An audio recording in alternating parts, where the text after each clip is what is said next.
13, verse 22, dito po tayo sa banal na kasulatan.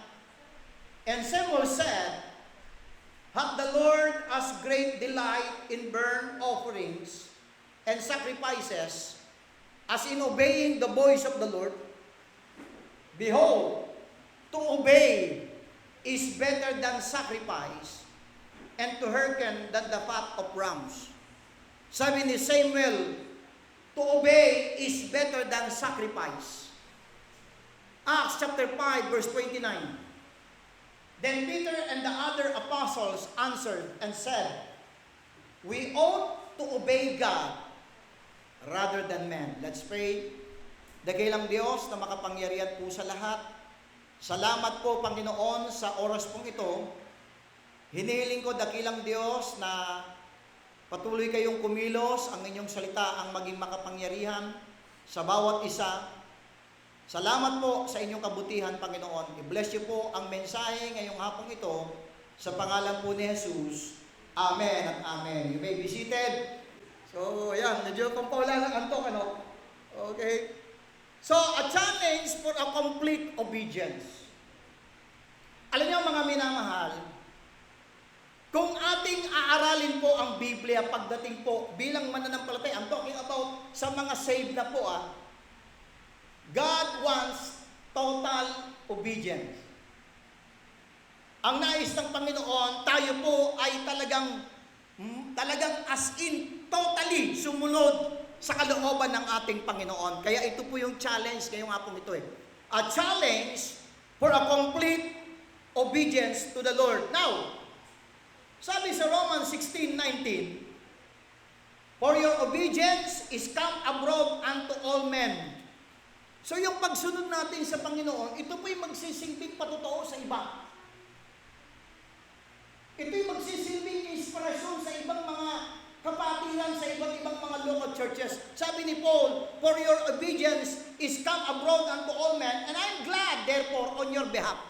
Alam nyo, kapag ka po ang church po, listen to this, kung ang bawat mananampalataya po sa isang lokal na churches, sa isang lokal na church, ay magiging talagang susunod tayo totally sa kalooban ng Panginoon, sa sinasabi ng salita ng Diyos,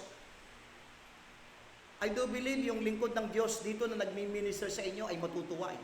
Kaya sabi ni Pablo, I am glad therefore on your behalf, but yet I would have you wise unto that which is good, and simple concerning evil.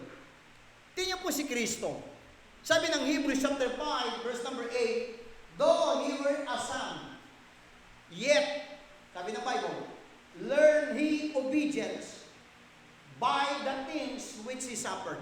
Kung sino man po ang magiging napakagandang halimbawa na talagang sumunod totally sa kanyang Ama ay ang ating Panginoong Kristo. Natatandaan ko sa Luke chapter 22 verse 42.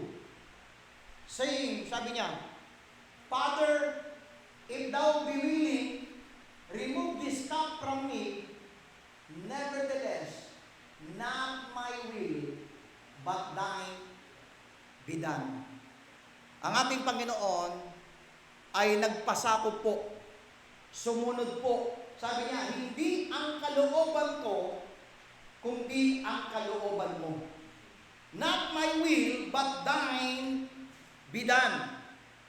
Kaya nga sabi sa 2 Corinthians chapter 10, verse number 5, casting down imaginations and every high thing that exalted itself against the knowledge of God, I want you to note this, and bringing into activity every thought to the obedience of Christ. Alam niyo, sa ating kaisipan, by nature kasi ang tao rebelde. Saan sa Bible yun? Ephesians chapter 2. Tinip niyo. Ephesians chapter 2. Okay? Sabi diyan sa verse 2, wherein in time past, ito po talaga tayo nung tayo wala pa sa Panginoon. Wherein in time past, ye walk according to the course of this world, according to the prince of the power of the air, the spirit that now worketh in the children of disobedience. Ang tao po, araw-araw ang ginagawa niya, nilalabag niya yung kagustuhan ng Diyos. tayo wala pa sa Panginoon. Puro paglabag ang ating ginagawa. Pero nung tayo na save, sabi niya, and bringing into captivity every thought to the obedience of Christ. Ngayong hapong ito, mga minamahal, kumusta yung pagsunod mo sa Diyos? Kumusta yung iyong pagiging masunurin sa kalooban ng Diyos sa buhay mo? So, how to measure your obedience? Paano ba natin ito susukatin yung iyong pagiging masunurin, anak ng Diyos? Naniniwala ba kayo na kayo anak ng Diyos? Bilang anak ng Diyos, katulad ko, may mga anak ako, I expect them na maging masunurin sila bilang anak sa akin, bilang ama. Ganon din ang Diyos, Ama sa atin. Ang Diyos ay nag-e-expect sa atin na tayo po ay maging masunurin sa Kanya. Nang itong tanongin, paano natin ito susukatin? How to measure your obedience, okay, sa Diyos? Paano ba? Paano mo susukatin ang iyong pagiging, yung pagsunod? Kasi yung iba, sasabihin nila, sumusunod naman ako sa Diyos eh. Pero paano ba natin ito susukatin? Magbibigay po ako sa inyo ng ilang mga puntos para malaman natin paano natin susukatin yung ating pagiging masunurin sa kalooban ng Panginoon sa ating buhay. Number 1, measure your obedience by how quickly you obey. Sukatin mo yung iyong pagiging masunurin, kung talagang ikaw nga ba ay masunurin anak, kung ikaw ba talaga ay agad-agad sumusunod. Sa bahay namin, ngayon, yung mga kabataan ngayon, malayong malayo sa kabataan noon. Noon, pag tinawag ka, kailangan agad-agad nandudong ka kagad. Ngayon, sumisigaw na yung magulang, wala pa rin yung anak. Pag inutusan mo, ayoko na lang magbanggit, basta letter J po siya. Sisimula sa letter J po yung anak ko. Anak, gawin mo to. Pagbalik ko, siguro mga after 5 or 10 minutes, pagbalik ko, hindi po pala ginawa. Ang sagot pa ito, mamaya na. How to measure your obedience? Measure your obedience by how quickly you obey. Gaano ka ba kabilis sumunod? O ikaw ay nagpapatumpik-tumpik pa? Maraming mga Kristiyano sa mga churches, let's go to Matthew chapter 4. Tingnan natin yung pagsunod ng mga alagad ng ating Panginoon sa Bible. Matthew chapter 4. Dito po sa Matthew chapter 4, verse 21 and 22,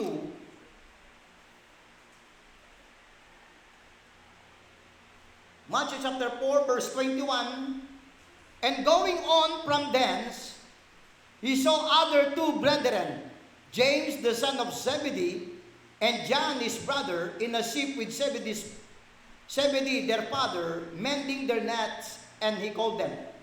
Habang itong si James at saka si John ay nangingisda, tinawag sila ng Panginoon sa verse 21. I want you to note sa verse 22, and they immediately, I want you to note that, and they immediately left the ship and their father and followed him. When was the last time na narinig mo yung kahalagahan ng pagsusurwining? Pero kailan ka sumunod? When was the last time na narinig mo na napaka-importante na mag-pray? Pero sometimes, maging sa church, dito sa church natin, ilang taon na nga tayo, hanggang ngayon, hindi mo pa rin naintindihan yung giving. Hanggang ngayon, open ka pa rin eh.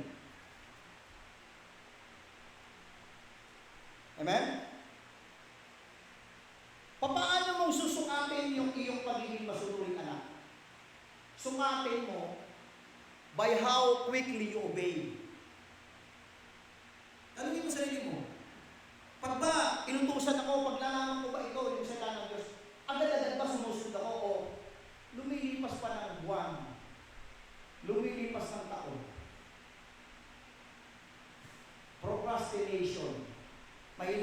tayong magpaliban.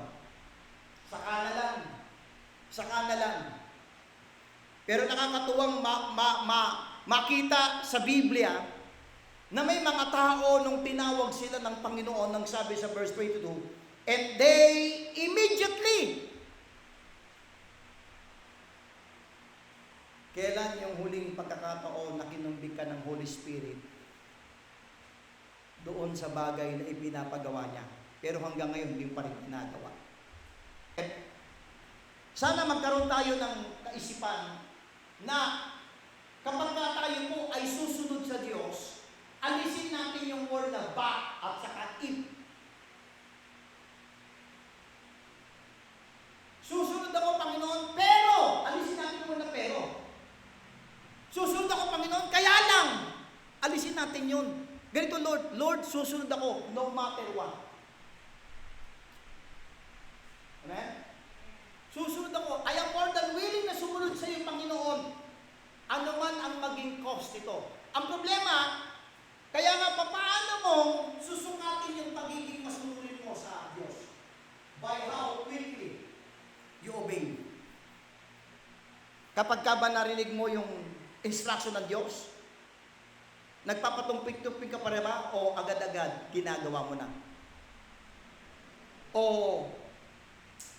marami pang mga but at ifs pa muna bago mo gawin yung isang bagay na pinapagawa ng Diyos sa buhay mo. How to measure your obedience? Number 1, measure your obedience by how quickly you obey. Number 2, measure your obedience by how gladly you obey. Sukatin mo yung iyong pagsunod kung pagka gumagawa ka ba sa kalooban ng Diyos, masaya mo bang ginagawa ko? Masaya ka bang ginagawa mo ito? Minsan, sumusunod ka nga, pero masama naman ang loob mo. Sumusunod ka nga, pero napipilitan ka naman pala. Sumusunod ka nga, pero sabi nga sa bahay, pag may inutos ako, kahit sa mga ibang mga kabataan pag inutusan, sumunod nga, pero habang na sumusunod, nagtatabo. Measure your obedience by how gladly. Ano pong sabi ng verse po sa Bible? 2 Corinthians 12:15. Tingnan po natin.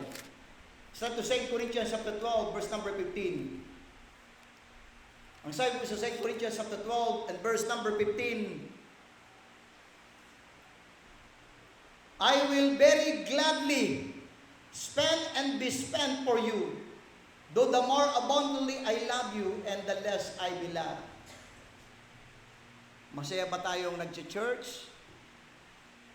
Masaya ba tayong naglilingkod sa Panginoon? Masaya ba tayong nagbibigay para sa Panginoon? Masaya ba tayong pagka tayo ay nagso-soul winning? Measure yourself, i-measure mo, tingnan mo yung sarili mo. Ito bang ginagawa ko? Talaga bang ako'y masunurin? Paano? Masaya ba ako sa ginagawa ko? Nag-enjoy ba ako dito sa ginagawa ko ito? O parang napipilitan lang ako? 2 Corinthians 9:7. Tingnan nyo, 2 Corinthians 9:7. Anong sabi ng Bible? 2 Corinthians chapter 9 and verse number 7.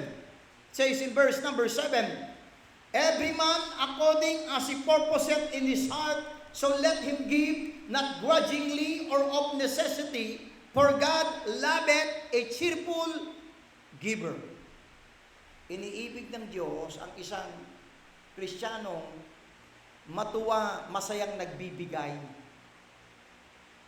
Hindi na kasi mangot. Hindi napipilitan, hindi masama ang loob.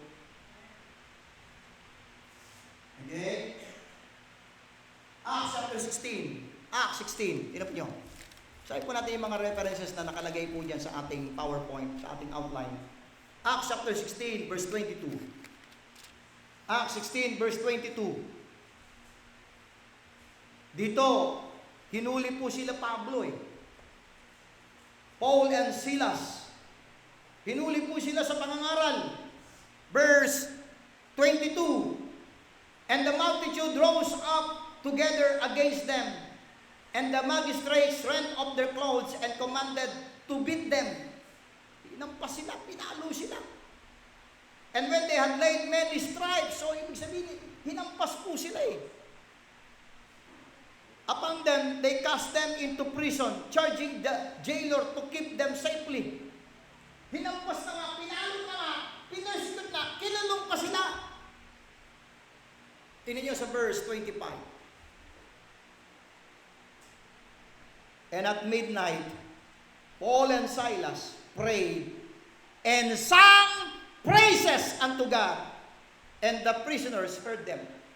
Sa gitna ng nagpangyayari na ginagawa nila ang pagsunod sa kalooban ng Diyos sa kanilang buhay, despite of that, sila po ay hinuli, sinampas, pinalo, kinulong, and yet,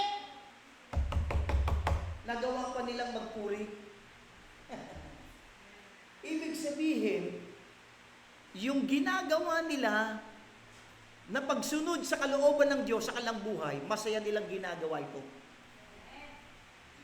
Dahil kapag masaya mong ginagawa yan, kahit na ano mang mangyari, magmamanifest yung joy sa puso mo. Alam niyo ba mga kapatid? Every time na ako'y nagmi-mission trip,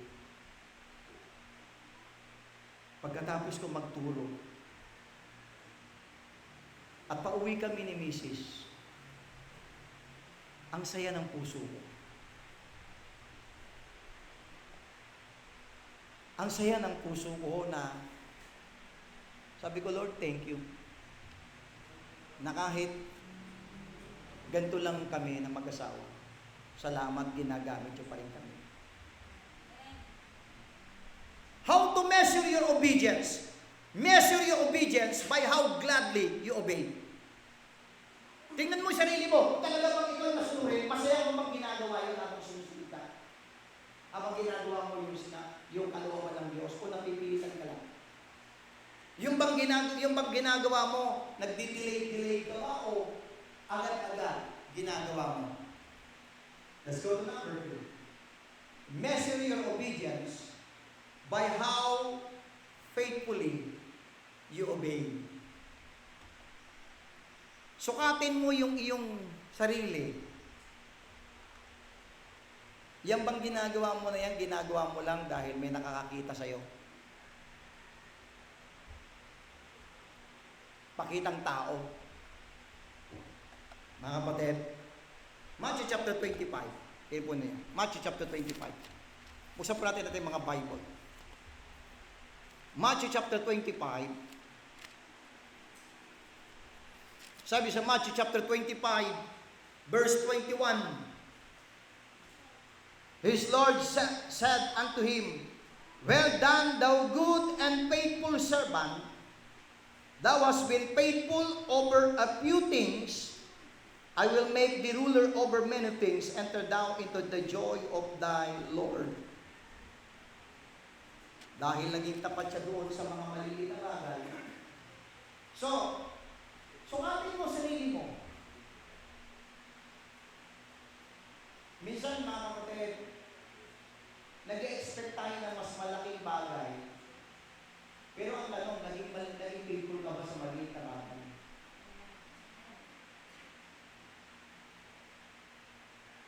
Measure your obedience by how faithfully you obey. Talaga bang sa puso mo talaga ay ginagawa mo ba talaga ito ng buong puso mo? Luke chapter 16. Luke chapter 16 verse number 10. Yan po natin. Luke chapter 16 and verse number 10. He that is faithful in that which is least is faithful also in much. And he that is unjust in the least is unjust also in much. Alam ko ito po ay panahon ng kingdom program itong binabasa natin. Pero may principle po rito na hanggang ngayon, apply na apply po eh. Kaya nyo ha? Ako. Okay? To be honest, nagpipray ako ng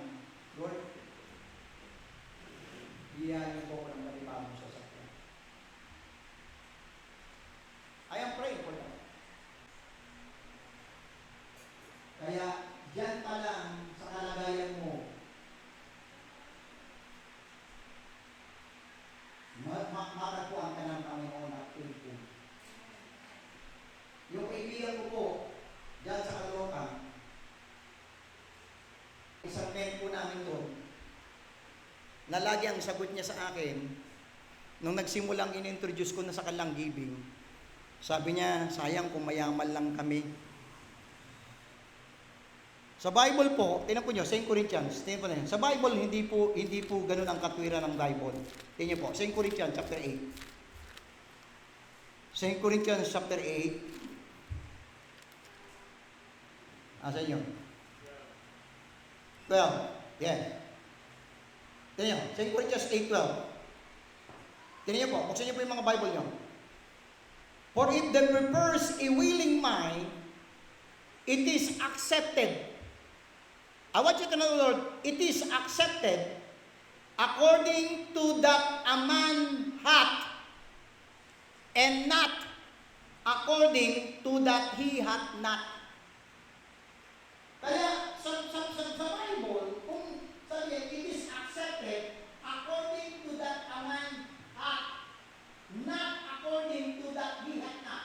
What is accepted according to that a man hath? Okay? Ang tinatanggap ng Diyos, yung kung ano yung meron sa iyo. Not, I want you to know the word not according to that he hath not. Ibig sabihin, hindi kung ano yung wala sa iyo. Kaya huwag kang mag-guilty. No, tatandaan ko nung bago pa lang sa Nueva Ecija, nagigilty yung isang kapatiran doon. Sabi niya, Pastor, naiya ako kasi, wala naman siya trabaho talaga Sabi ko, Brad, huwag kang mag-guilty. Huwag kang mahiya. Binakita ko sa kanya 2 Corinthians 8:12. Kasi ang basis ng tatanggapin ng Panginoon kung ano yung meron sa iyo. Hindi mag-i-expect ang Panginoon sa iyo beyond. Okay? So, measure your obedience by how, nalala ko yung sinabi nga ng kaibigan ko by how faithfully you obey. Sabi niya, tinuruan kami ng Panginoon na maging faithful mula nung simulang ito pa lang ang nahawakan ko. And through the years, and I'm thankful to God. Sana, pinakita ko sa mga anak ko yung example namin mag-asawa. And thankful ako kay Pastor Alvin, kay Jenjen, nakikita ko yung mga maliliit na mga bata, tinuturuan niyang magbigay, maging generous sa gawain ng Panginoon. And that's true, dapat. Dahil pag lumaki yan, mga anak ko, mga apo ko, I believe, hindi magiging maramot yan. Dahil doon sa maliliit pa lang, maliit yung 10 piso, maliit lang yun. Pero dahil tinuruan mo siyang maging faithful doon sa maliliit na yun, pag dinigyan ng Panginoon ng malaking break yan, He can give more. He can give more. Measure your obedience by how faithfully you obey. Measure your obedience by how gladly you obey. And measure your obedience by how quickly you obey. Then number 4, measure your obedience by how humbly you obey. Amen? Isaiah 57.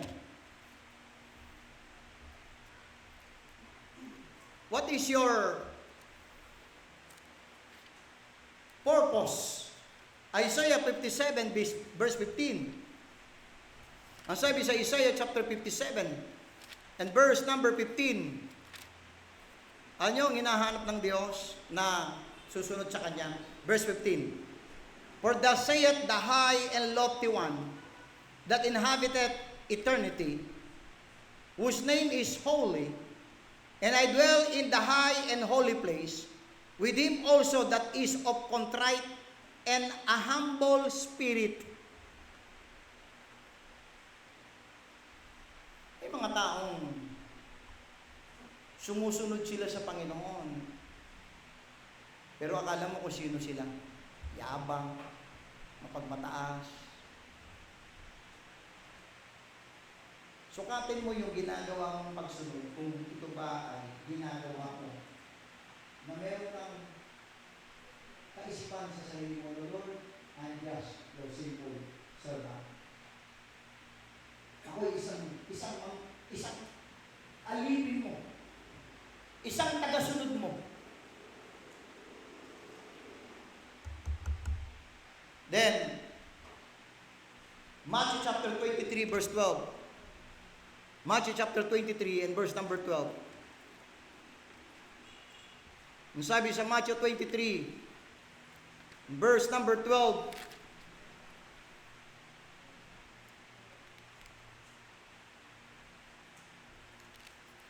says in verse 12, and whosoever shall exalt himself shall be abased, and he that shall humble himself shall be exalted.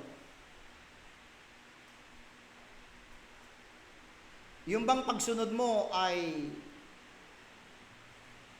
nagkikreate ng pagtaas ng sarili mo? Nakakatuwa yung mga measure your obedience by how humbly you obey. And sometimes yung mga taong parang hindi mo iniisip, nandun lang, simple lang siya. Pero siya pala yung may malaking ginagawa sa gawain ng Panginoon. Mga kapatid, measure your obedience by how humbly you obey. Then number 5, ito po, measure your obedience by your motive. Sukatin mo yung ginagawa mong pagsunod sa pamamagitan ng anong motibo meron ka ngayon. Alam mo kapatid, naniniwala ako dito sa verse ako. Okay? Ang ating pagsunod, ang ating motibo sa pagsunod, ang sinusukat, hindi ang bagay na nagawa dahil sa pagsunod. Ulitin ko po. Ang ating motibo sa pagsunod, yun po yung susukatin. Hindi yung nakitang ginawa mo.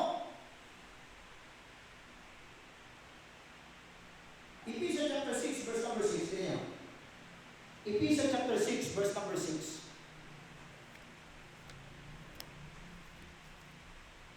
Ephesians 6:6.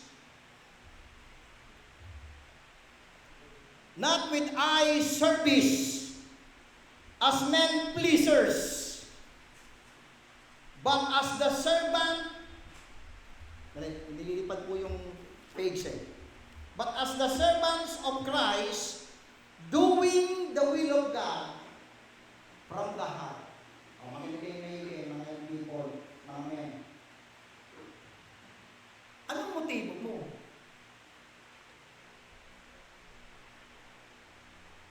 Bakit ka nasa church? Anong motibo mo? Bakit ikaw ang gusto mong mag-preach? Anong motibo mo? Bakit gusto mo ikaw mag-song leader? Anong motibo mo? Bakit gusto mong mag-MC sa service? Anong motibo mo? Bakit everything na gagawin mo? What's your motive? Because yun yung magiging sukatan at the judgment seat of Christ. Hindi yung kayo po na nagsusong leader at kayo po nakakablis na ito dito laging nasa church, naglililis. Hindi po yung ginagawa mo ang magiging sukatan sa judgment seat of Christ, kundi ang magiging sukatan, ano yung dahilan bakit yung ginagawa niyo? Ano dahilan mo? Anong motibo mo? Because of the judgment seat of Christ. Let's do 2 Corinthians chapter 5. Pagharap mo sa Panginoon, hindi yung ginawa mo ang issue eh. Tingnan nyo.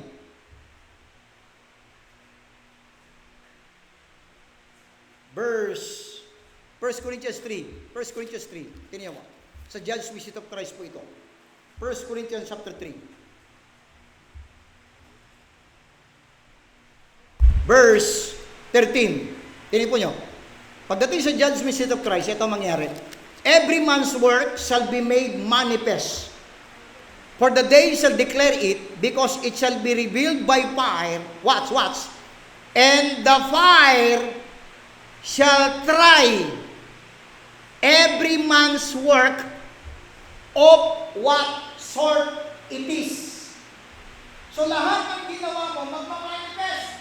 Lahat ng ginawa mo, mula nung nasave ka, hanggang sa wala ka sa Panginoon, lahat yun maglilitaw. Pero lahat ng ginawa mo, magdadaan sa apoy. At yung apoy ang magdedetermine kung yung ginawa mo ba yun para sa Panginoon o meron kang ibang motibo.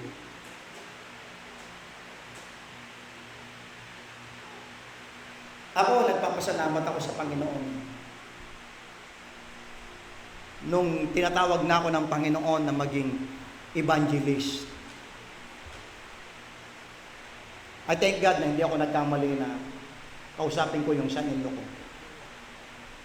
Sabi nung joke doon sa FB, "Anak, pumasok ko na school." Sabi nung anak, "Ayoko muna, tinatamad ako." "Ano? Pumasok ka, teacher ka eh." Ikaw yung teacher eh. Binilisip siya ng kanyang nanay. "Paano ka na? Punta ka sa school." Sabi niya, "Tinatamad pa ako." "Ano tinatamad? Ikaw yung guro ko." Di ba, di mo halimbawa, si Pastor Alvin ay naging katulad ng ilang mga membro na nakabila lang ng pagkula. Pabibigyan. At ako kay sabi, Dad, busy ka na. Ayoko. Gusto to. Wala mag-depress natin.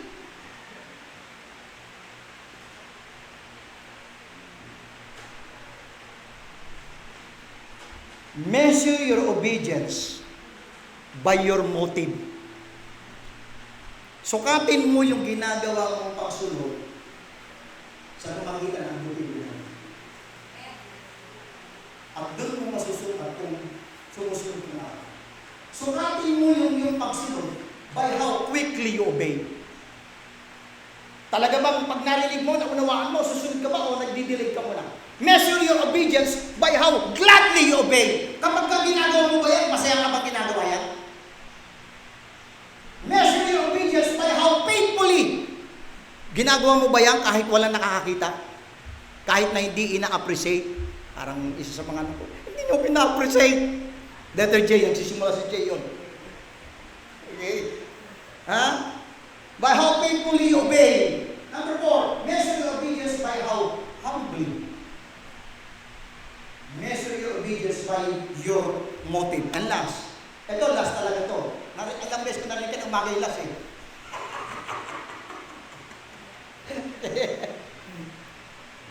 Measure your obedience by how total it is. Sukatin mo yung iyong pagsunod kung ginawa mo ba talaga ng buo.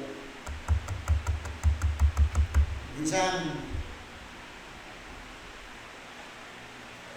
hindi mo, halimbawa, sabi ng magulang mo sa'yo, "Anak, pumunta ka sa palengke, bumili ka ng ganito, and then umuwi ka, iluto mo, pagkatapos, siyempre, yung magulang nagtatrabaho, may ganun eh. May ganun po. Yung mga kakalimutan ko, sino ba yun? May ganun na siya ang naiiwan. Naalala mo ha? Meron tayong ganun na encounter na baka lang siya. Siya ang naiiwan sa kanyang mga kapatid. So, ang instruction ng kanyang magulang, pumunta ka pala yung muna, ito ko, iluto mo, and then pagkatapos, pakain mo yung mga kapatid mo. Pumunta siya sa palengke, bumili niya yung pinabili, at pinilapag sa lababo, pahala kayo magbibigyan. Dahil tawag, kahit kalahati ang sin mo, still, nag-disobey ka pa rin.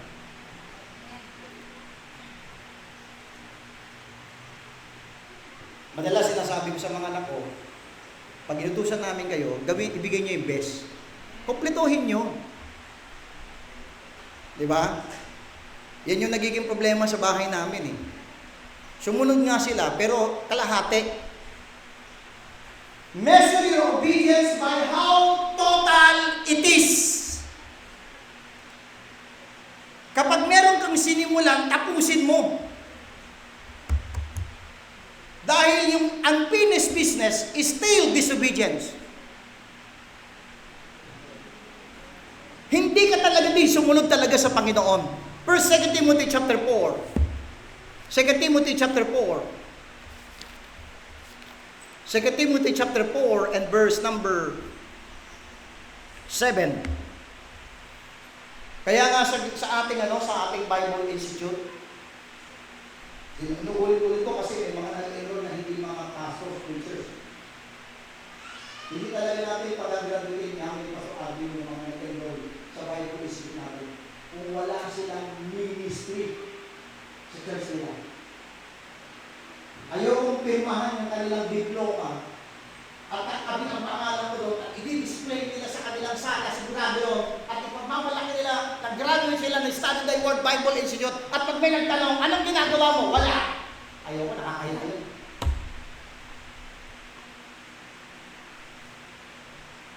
Kaya nga gusto ko talaga may ginagawa sa ministry. Sabi 2 Timothy chapter 4 verse number 7. 2 Timothy chapter 4 verse number 7. I have fought a good fight, I have finished my course, I have kept the faith. Yung bang pinagagawa sa iyo ng Panginoon? Ginawa mo ba ng buo? Tanungin mo sarili mo, ako ba'y naging masunuring anak ng Diyos?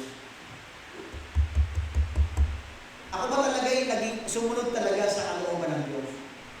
Etong sukatin mo. Sukatin mo by how quickly you obey. Kapag ba alam mo may gagawin, ginagawa mo ba agad? O nagpapakumpit-kumpit ka? Sukatin mo sa magitan ng how gladly you obey. Kapag ginagawa mo ba ito, masaya ka ba? Napipilitan ka ba? Measure your obedience by how faithfully you obey. Sa buong puso mo talaga, ito yung ginagawa mo na hindi kanino kuman, kundi para sa Diyos. Measure your obedience by how humbly you obey. Habang ginagawa mo ito, walang pagmamalaki at pagmamayabang sa sarili mo habang ginagawa mo. Measure your obedience by your motive. And measure your obedience by how total it is. Gaano ka buo yung puso mo na tapusin yung bagay na sinimulan mo. Pag sinimulan natin, tapusin natin. Pag sinabi mo, gawin mo. Pag ipinag-pray mo, pag sumikapon mo, pag kinumit mo, tuparin mo.